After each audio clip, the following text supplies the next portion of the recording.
Coming up on the January 31st edition of the Met Report, our basketball team tries to keep their perfect conference record intact. And one local Denver chef makes it to the big stage of cooking.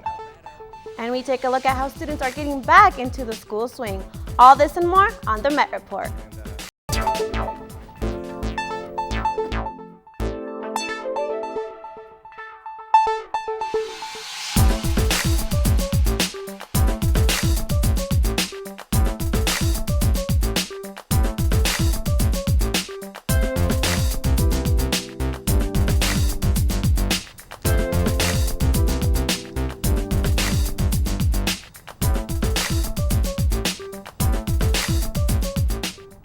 Welcome to this week's edition of the Met Report. I'm Cinthia Maldonado. And I'm Michael Ronnebaum.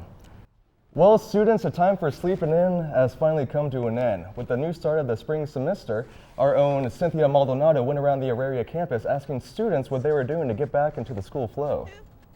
With the new year comes a new semester. Now that's a lot to take. I went around the Auraria campus asking students what is it that they're doing to push through the first week of school. Let's find out. I meditate a lot, so I like to get in a nice focused groove, and I actually work out before I come to school, so I am more alert. My mind is racing, and working out is a great tool to help with functionality. I can go to bed early in order to wake up for my classes, and like to wake up early for my classes just to be able to study before them, so I'm extra prepared. Auraria is the largest commuter campus in Colorado, which enrolls over 45,000 students who yet have to get back in the school groove. Great advice comes from one of our very own Metro State professors.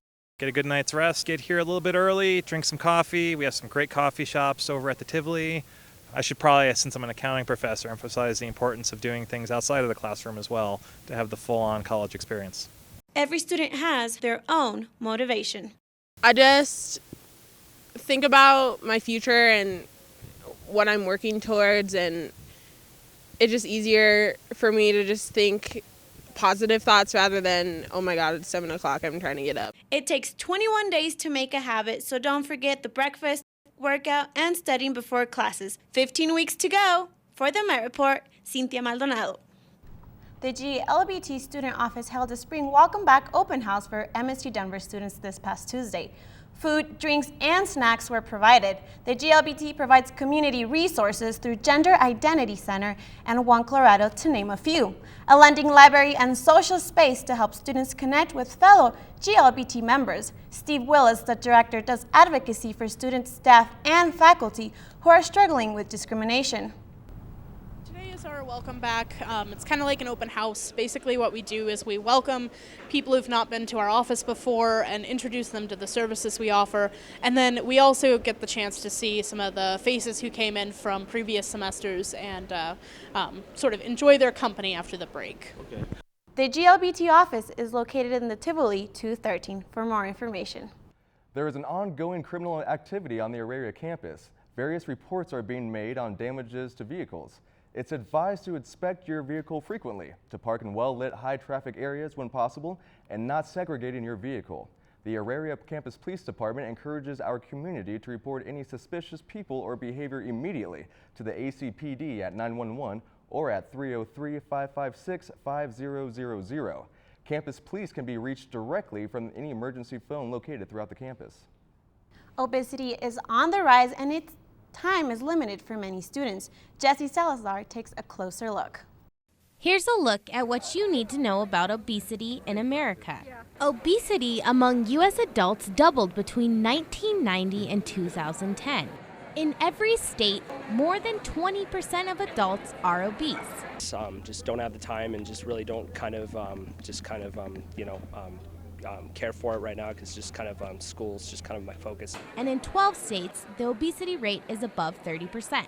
Here on campus, students may not have the time or may not know how to manage their time living a healthy lifestyle, exercising, and being a student in general.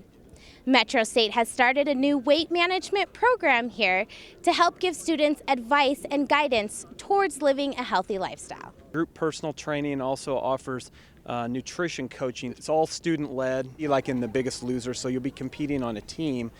It is 80% diet. In every state, more than 20% of adults are obese. Getting things that you can take with you is really good, so that way when you're on the run and you're in a crunch, you don't go a long stretch without food. College students should definitely have weight management programs because in college is where you begin to form the habits for the rest of your life. Jesse Salazar with the Met Report.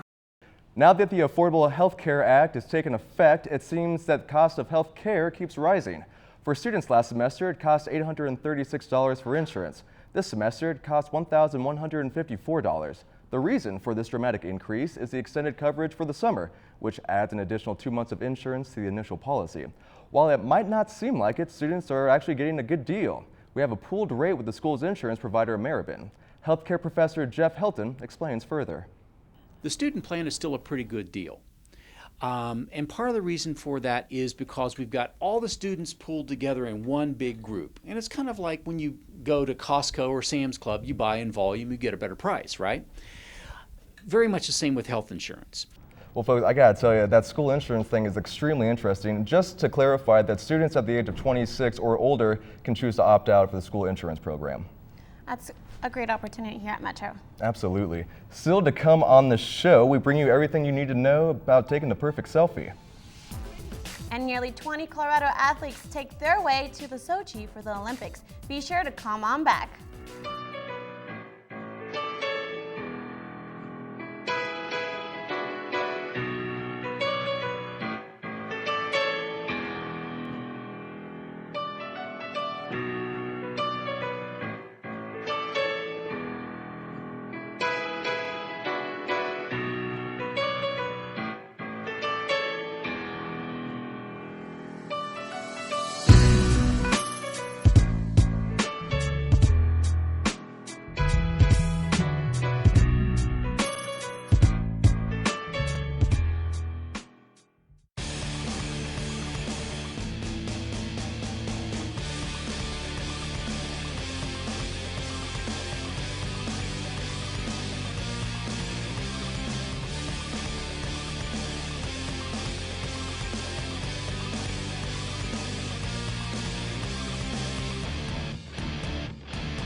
Welcome back.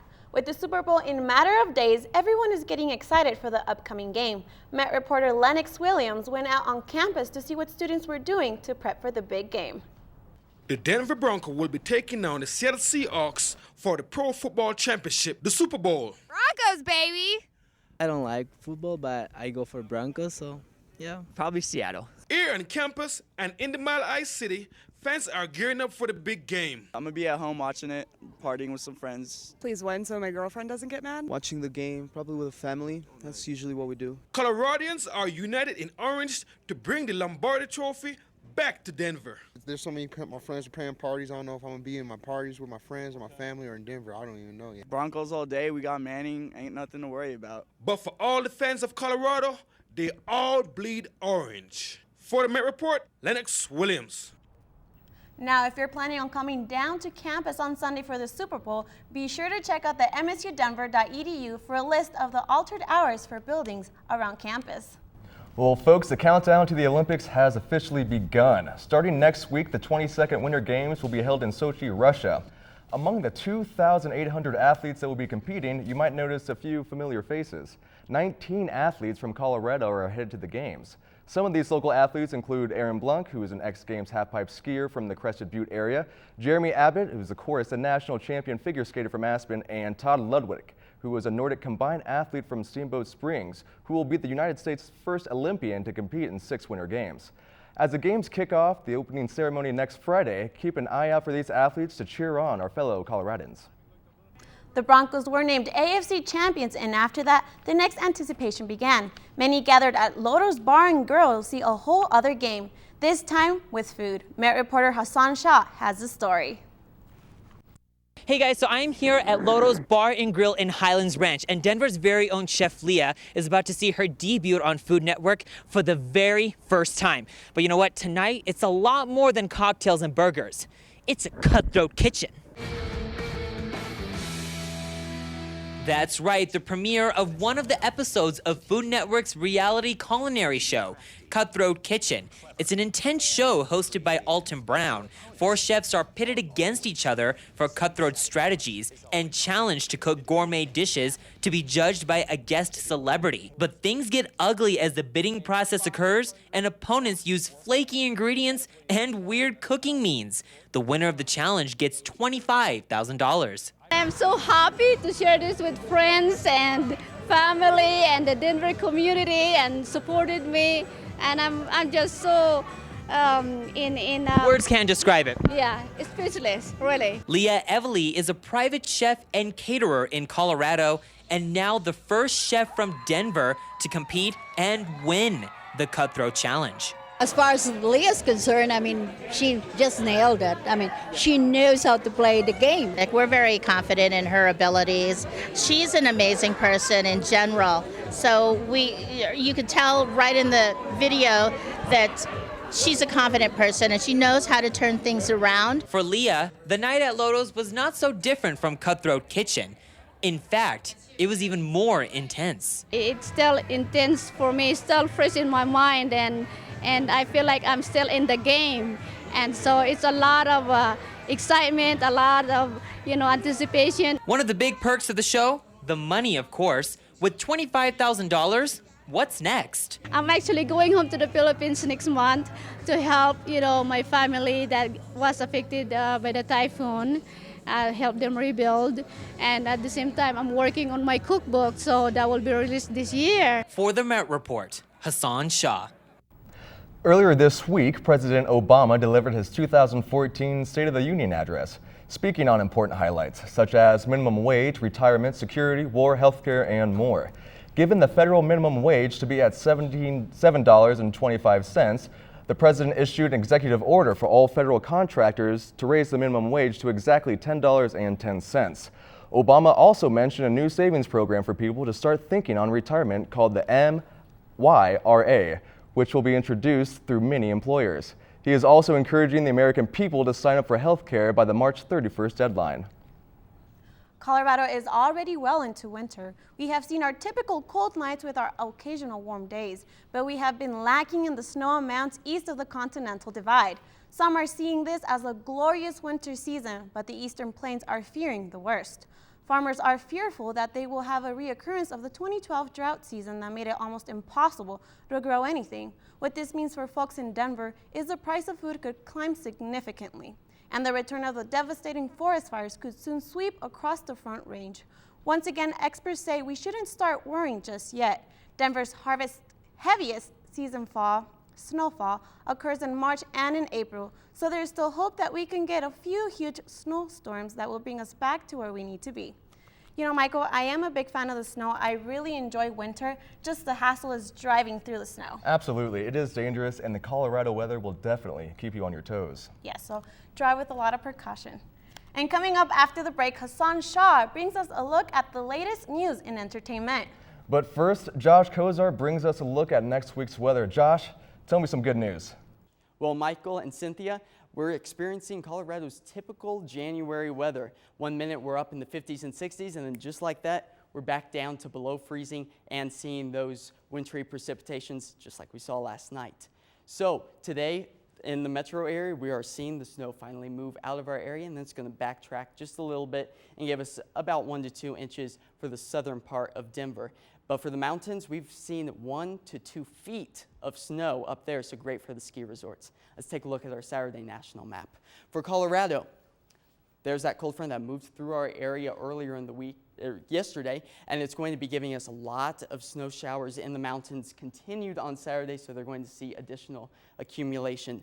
And then all across the Midwest, we're going to continue to see wintry precipitation up there, and I feel like they just keep getting hammered each week with a big snowstorm. And then we have that warm front coming from the Gulf of Mexico, where we are going to be seeing a lot of rain down there, and it's finally going to warm up for those folks, because places like Louisiana, Atlanta, Alabama, and even Florida have seen snow showers earlier in the week last week. So I am sure that they are excited to see rain, liquid rain, back in their forecast. Let's take a look now at our Sunday map.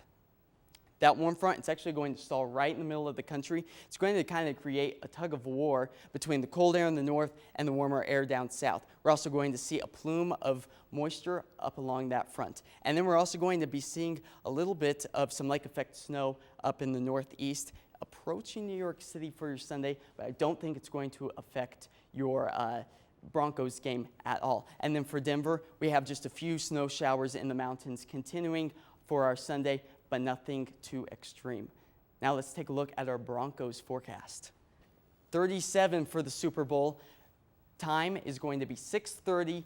Eastern Standard Time is when the game is going to have kickoff, and we could see just a few clouds moving into the area as the game begins, and then just a few just some light wind. No rain in our forecast. So I think Peyton Manning can handle that. Now let's take a look at our local forecast for Colorado.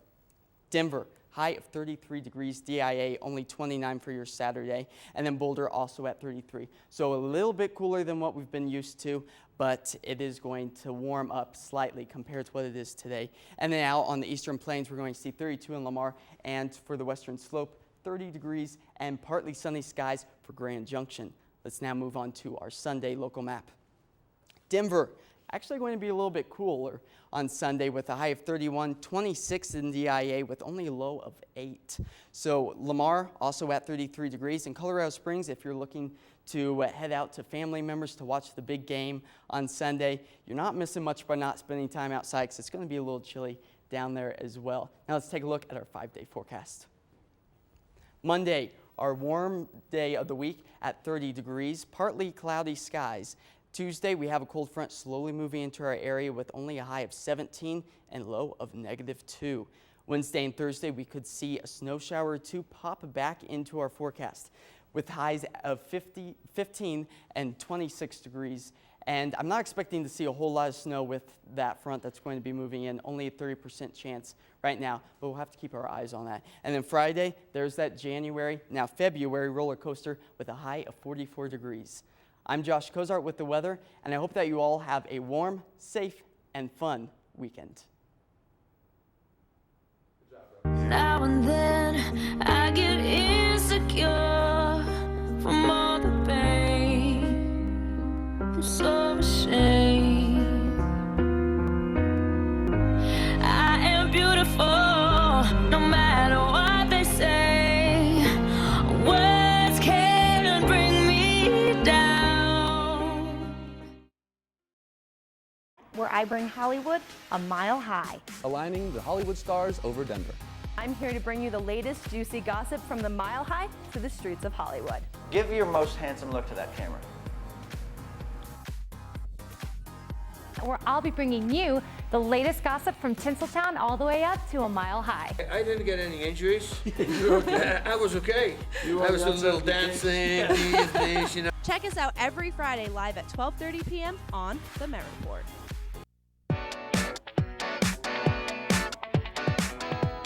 Now joining us for EntertainMET is Hassan Shah. What's the latest, Hassan?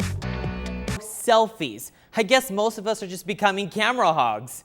It's become so big, it was featured on Good Morning America back in November. And it's become so addicting, a professor even took a selfie while his plane was making an emergency landing. It even recently made it on the dictionary. Getting pretty serious there.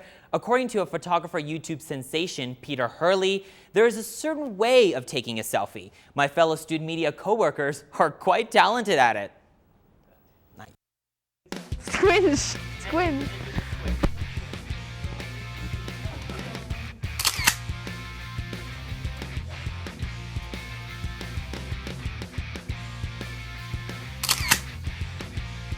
It's my hat, it's my hair, it's my face.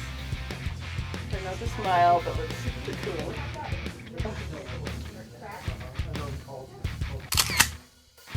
So what I do to take the perfect selfie, check the hat, glasses, duck face. The perfect selfie comes when you have your phone charged, camera, the reverse side, fix your hair, like mirror right here. Make sure it's like to the side, all like not perfect but like stylish. And then you grab your phone and then you fix your shirt so it doesn't look wrinkly. And then you're like,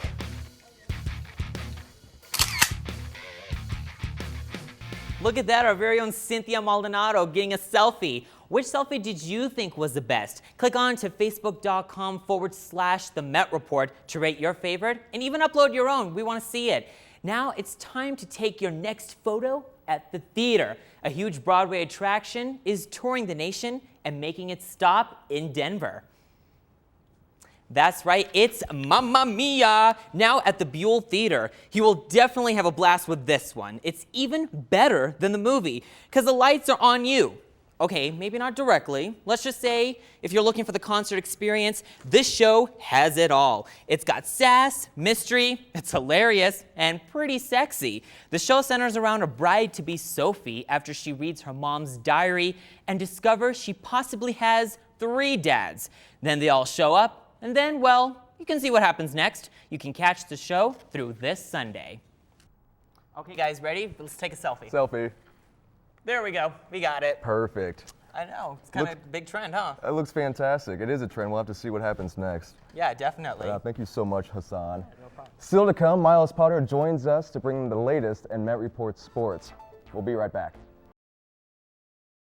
All night long and do it all again so I can find my way back home. The sun seems to shine a little less since you've been gone. You were the one I wanted. Don't stray, don't ever go away. I'll just smile and everyone will wanna go with it. Oh.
Now joining us for the Met Report Sports is Myles Potter. Myles, it's been a while. How's that basketball team doing? No, Michael, we'll get to those guys in a little bit here. But let's start out with some track and field. Metro took part in the Air Force Invitational this last weekend for a chance to qualify for the NCAA Championship in North Carolina. We start on the women's side, where Brianna Hemming ran the mile run in 4 minutes and 50 seconds, just missing the automatic qualifying time by 1 second. 1 second, really? Well, over on the other side, on the men's side, we had 2 runners, John Clark, who ran the 60-meter finishing 4th, and also running the 200-meter finishing 3rd, breaking his school record with a time of 22 seconds. The other runner was Kurt Harvey. He also participated in the mile run, running in the time of 4 minutes and 13 seconds. Both our women's and men's team did very well, placing 6th and 2nd place. The next meet is tomorrow morning at the Colorado School of Mines. Men's basketball is coming off a loss in Fort Lewis, and the test didn't get any harder, or any easier, on Friday night when they had to face off against the number 4 team in the nation, Colorado Mesa. The Mavericks have not had the best of luck here at the Ray events. They're only winning 1 game since 2000. But someone forgot to tell Metro they were playing one of the top teams as they came out on fire in the first half, shooting 45% and forcing 9 turnovers. Metro leads 35-31. But the Mavericks aren't that high for nothing, as they came out lighting it up in the second half, going on a 10-0 run. Later in the half, Metro pulls ahead with Cassie Lambrecht for 3. Metro leads 55-53 with 3 minutes left in the ballgame. The Mavericks would answer back with this jumper to tie the game at 57. This game has overtime written all over it, and it would end up there as both teams couldn't hit their free throws down the stretch. Now to overtime, and just like the second half, the Mavericks came out going on a 5-0 run. Ty Jensen ends the scoring drought with this jumper. She would end up with 12 points on the night. Roadrunners pull within 3 as Keisha Fox asks the bank was open with this 3-pointer, but Metro's upset bid would fall just short as Kai DeGarmo misses the layup with 12 seconds left. Roadrunners lose 66-63. Coach Ivy was very happy on how her team played. Really happy with our effort, the mindset, how we battled. Just felt like sometime in the second half they kind of came at us, and we needed to just take a little bit better care of the ball, make a few better decisions. You know, we gave ourselves chances though. The next night, Metro would rally against Western State as Amy Nelson would go off, scoring 13 points and 10 rebounds in the 49-43 victory. The Roadrunners are now 7-10 overall and 6-7 in the RMAC. They will be back in action this weekend to Shadron State and Black Hill State. Both games are at 5 p.m. Let's go to the men's side now, as our number 3 Roadrunners are currently riding an 11-game winning streak, and they would take the streak up against Carl Mesa. That's only 1 game above 500. Easy, right? Well, the Mavericks came out shooting the ball from everywhere and hitting 52% from the field and 50% from downtown. Metro wouldn't have that much luck and only shooting 25% and 1 from 11 from 3 land. 1 for 11? Really? That they would find themselves down at half 35-31. Second half, Metro still trying to find their shooting as Mesa would take the lead up to 12 with 9 minutes left. But could this Mavs team finish off the number 3 team in the nation? Nah, this team would come alive as Brandon Jefferson hits the 3-pointer. Then Jamal McCurkin, working hard, gets the putback. He would have 15 points on the night. Jefferson from the top of the Rocky Mountains, boom. Metro is up by 6 with, I totally messed that up. He's all about teammates, and bench is loving it. Harrison Goodrich goes up, gets the jam. Can you say poster? Metro wins 86-76. Brandon Jefferson knows they're going to get everybody's best performance every single night. I mean, we made it to the championship last year, so we know coming in this year, every team was going to give us their best shot. And you got to give Mesa credit. They was making shots tonight, but, I mean, we stood still on the defensive end at the end of the second half and came out with the win.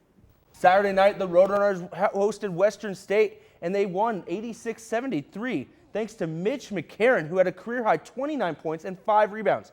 Metro is now 16-1 overall and 13-0 in the RMAC. They will play again tonight against Shadron State, guys. Oh, is that right? Yeah. Go Roadrunners. Absolutely, and there's also another big game. The Broncos play on Sunday. Huge game on Sunday. Good rep in the orange there, guys. I saw that you were wearing the orange. I didn't want to take away from your thunder, so I apologize. I got you. Well, before we go, it's time for our Artist of the Spotlight on Metro State music student Brian B. Goldstein. Lacey Day has more. Hi, I'm Lacey Day, and I'm here on the Met Report with our Artist Spotlight of the Week, Brian B. Goldstein. Brian, how are you doing today? I'm so great, thanks, Lacey.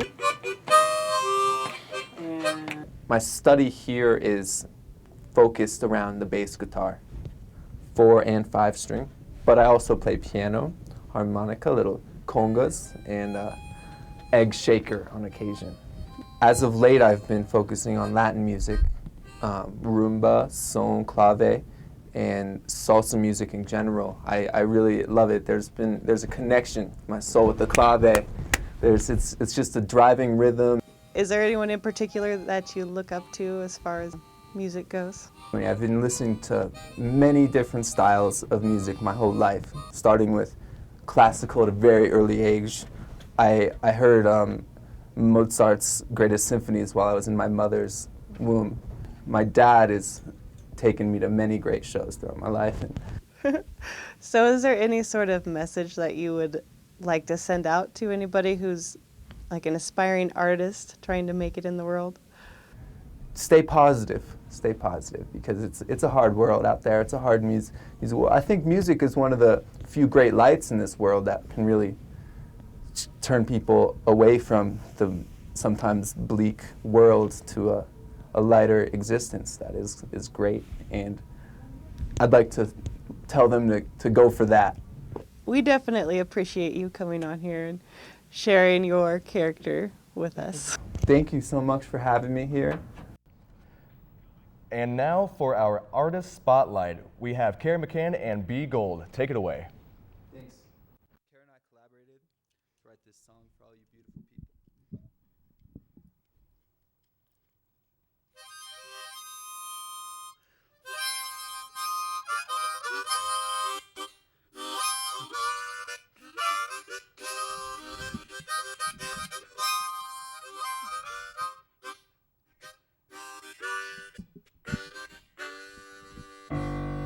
Walking alone through the city streets, thinking how the future might be. Counting the stars like holes in the sheets as the day begins to doubt its own light. See, there's one for the moment when the sun comes up and the road before me comes clear. Two for the courage to tread that path and light to help me steer.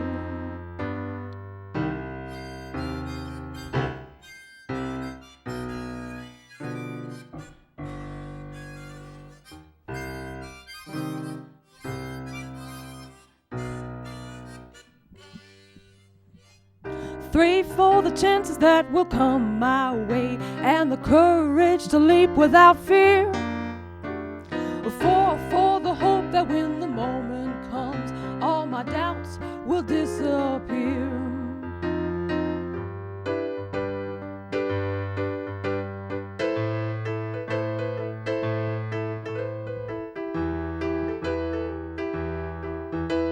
Days go by like the stones of this empty street vanish behind me, swept under my searching feet.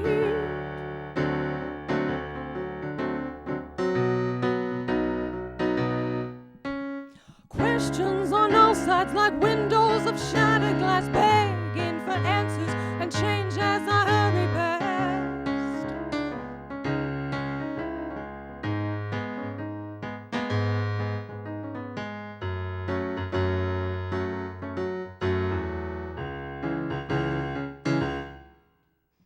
Five for the knowledge that will see me through and the will to carry the day. Six for the glory of a life well lived and to have it no other way. And to have it no other way.